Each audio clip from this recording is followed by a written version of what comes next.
అధిష్టానానికి, ఖార్గే గారికి, general secretary KC Venugopal గారికి, మన ముఖ్యమంత్రి రేవంత్ రెడ్డి అన్న గారికి అందరికీ ఈ సందర్భంగా కృతజ్ఞత చెప్తున్నాను.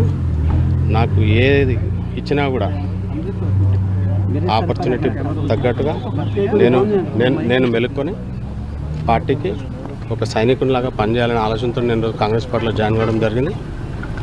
దీనికి కాంగ్రెస్ కార్యకర్తలు, మా మిత్రులు అందరూ కూడా నాకు సపోర్ట్ చేసి పెద్ద ఎత్తున సక్సెస్ చేయాలని కోరుకుంటున్నాను. రాబోయే ఎన్నికల్లో కూడా, పార్లమెంట్ ఎన్నికల్లో కూడా కష్టపడి కాంగ్రెస్ పార్టీకి పనిచేసి అత్యధిక స్థానాలు గెలిపించే దిశగా నేను కృషి చేస్తానని సీఎం గారికి ప్రామిస్ చేయడం జరిగింది. దాని ప్రకారంగానే కార్యాచరణ ఉంటుంది. సార్, జీవన్ రెడ్డి గారు మీ బాబాయ్, మీ సొంత బాబాయ్ ఏమో బీఆర్ఎస్ పార్టీ ప్రస్తుతం సిట్టింగ్ ఎంపీగా ఉన్నారు, మీరేమో కాంగ్రెస్ పార్టీని ఎంచుకున్నారు. అంటే ఎట్లా చూడాలి దీన్ని? Relations are different. మనము నన్ను పెంచింది చేసింది అందరూ చిన్నానులే. సో నాకు లిబర్టీ ఉంది.